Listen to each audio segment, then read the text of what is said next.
بسم اللہ الرحمن الرحیم۔ السلام علیکم ناظرین، حضرت محمد صلی اللہ علیہ وآلہ وسلم کو زہر کس نے اور کب دیا تھا؟ اس زہر کا نبی کریم صلی اللہ علیہ وآلہ وسلم پر کیا اثر ہوا؟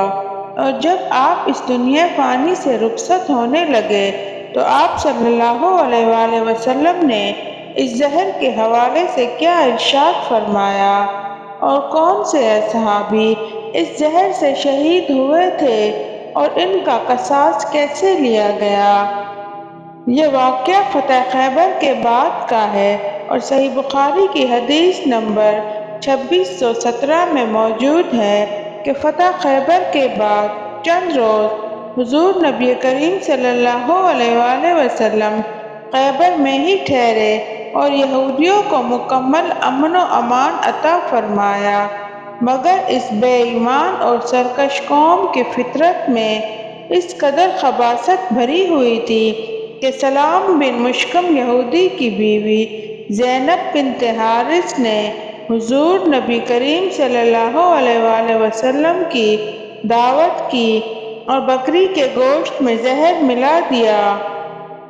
اللہ رب العزت کے حکم سے گوشت کی بوٹی نے آپ صلی اللہ علیہ وآلہ وسلم کو زہر کی خبر دی اور آپ نے ایک ہی لقمہ کھا کر ہاتھ کھینچ لیا اور صحابہ کرام رضی اللہ تعالیٰ عنہم کو بھی فرمایا کہ ہاتھ روک لو، لیکن ایک صحابی حضرت بشر بن برہ رضی اللہ تعالیٰ عنہ نے تھوڑا زیادہ کھا لیا تھا اور زہر کے اثر سے ان کی شہادت ہو گئی، اور حضور نبی کریم صلی اللہ علیہ وآلہ وسلم کو بھی اس زہریلے لقمے سے عمر بھر تالو میں تکلیف رہی۔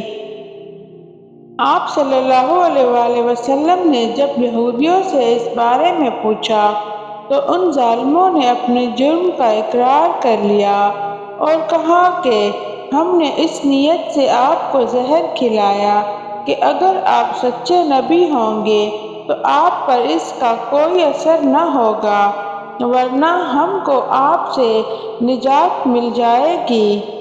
آپ صلی اللہ علیہ وآلہ وسلم نے اپنی ذات کے لیے تو کبھی کسی سے انتقام نہیں لیا، اس لیے آپ صلی اللہ علیہ وآلہ وسلم نے زینب بنت حارث کو کچھ نہیں کیا، مگر جب صحابی رسول حضرت بشر بن برہ رضی اللہ تعالیٰ عنہ کی اس زہر سے شہادت ہو گئی تو ان کے قصاص میں زینب بنت حارث قتل کی گئیں۔ صحیح بخاری کی حدیث میں حضور نبی کریم صلی اللہ علیہ وآلہ وسلم کی زوجہ ام المومنین حضرت عائشہ رضی اللہ تعالیٰ عنہ نے بیان فرمایا ہے کہ نبی کریم صلی اللہ علیہ وآلہ وسلم نے اپنے مرض وفات میں فرمایا تھا کہ خیبر میں زہر آلود لقمہ جو میں نے اپنے منہ میں رکھ لیا تھا اس کی تکلیف میں آج بھی محسوس کرتا ہوں، ایسا معلوم ہوتا ہے کہ میری شہرت اس زہر کی تکلیف سے کٹ جائے گی۔ ناظرین، زہر سے بچنے کے لیے سرور کائنات حضرت محمد صلی اللہ علیہ وآلہ وسلم نے ارشاد فرمایا کہ جو شخص روزانہ چند عدد عجوہ کھجوریں کھا لیا کرے اسے اس دن رات تک زہر نقصان نہیں پہنچائے گا۔ اسی طرح ایک دوسری حدیث ہے کہ 7 عجوہ کھجوریں کھا لیا کرے تو زہر اثر نہیں کرے گا۔ ناظرین، اس دسترخوان پر شہید ہونے والے صحابی رسول کا ادب ملاحظہ فرمائیں۔ وہ حضرت بشر بن برہ رضی اللہ تعالیٰ عنہ تھے جو بیعت عقبہ میں شامل تھے۔ ہجرت سے 1 سال پہلے اپنے والد کے ساتھ اسلام قبول کیا۔ وہ غزوہ بدر، غزوہ احد اور غزوہ خیبر میں موجود تھے۔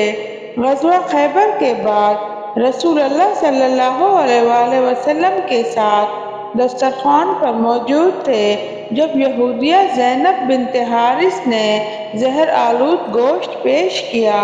انہوں نے وہ کھایا اور شہادت پا گئے۔ شہادت کے وقت انہوں نے بیان کیا کہ مجھے لقمے میں کچھ محسوس ہوا کہ ذائقہ کچھ خراب ہے اور میں یہ سمجھ گیا تھا کہ کچھ عجیب ہے، لیکن سامنے پیارے آقا کریم تشریف فرما تھے۔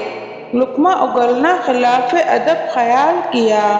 میں نے گوارا نہ کیا کہ جس دسترخوان پر امام الانبیاء حضرت محمد صلی اللہ علیہ وآلہ وسلم تشریف فرما ہے ان کے سامنے لقمہ تھوک دوں۔ ادب کی وجہ سے میں نگل گیا۔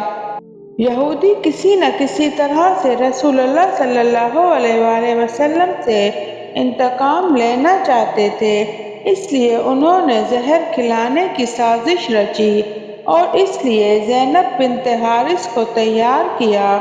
آقا کریم صلی اللہ علیہ وآلہ وسلم کی پسندیدہ غذا کی معلومات کر کے بکری کی ران میں زہر ملا دیا۔ ناظرین، صحابی رسول کی شہادت کے حوالے سے روایات مختلف ہیں کہ اس کے بعد زینب کو قصاص میں قتل کیا گیا یا معاف کر دیا گیا یا اس نے خودکشی کر لی۔ ان روایات میں اختلاف ہے، تاہم نبی کریم صلی اللہ علیہ وآلہ وسلم کو اس زہر کا اثر عمر کے آخری ایام میں ظاہر ہوا۔ اور سیرت کی بہت سی کتابوں میں علماء کا یہی خیال ہے کہ آپ کی وفات اسی زہر کی وجہ سے ہوئی اور یوں خالق عز و جل نے اپنے پیارے حبیب آقا کریم صلی اللہ علیہ وآلہ وسلم کو درجہ شہادت نصیب فرمایا۔ ناظرین، اللہ کے پیارے حبیب حضرت محمد مصطفیٰ صلی اللہ علیہ وآلہ وسلم نے سربلندی اسلام کی خاطر بے شمار تکلیفیں برداشت کیں۔ کبھی آپ صلی اللہ علیہ وآلہ وسلم کو پتھر مارے گئے، کبھی آپ صلی اللہ علیہ وآلہ وسلم کے دندان مبارک شہید کیے گئے، کبھی زہر آلود گوشت کھلایا گیا۔ طرح طرح کی تکلیفیں امام الانبیاء حضرت محمد صلی اللہ علیہ وآلہ وسلم کو پہنچائی گئیں، مگر آپ نے ہمیشہ صبر کیا، اس امت کی خاطر اپنے پروردگار کے حضور دعائیں فرماتے رہے اور ان تکالیف کو برداشت کرتے رہے مگر اسلام پر آنچ نہ آنے دی۔ ناظرین، آج کی ویڈیو بس اتنی ہے۔ آپ سے گزارش ہے کہ ہمارے چینل دلکش یونیک اسٹوری کو سبسکرائب کریں تاکہ ہماری حوصلہ افزائی ہو سکے۔ آپ اپنے اور اپنے ساتھ جڑے ہوئے اپنے پیاروں کا خیال رکھیے اور ہمیں اپنی دعاؤں میں یاد رکھیے۔ اللہ پاک آپ کا اور ہمارا حامی و ناصر ہو۔ اللہ حافظ۔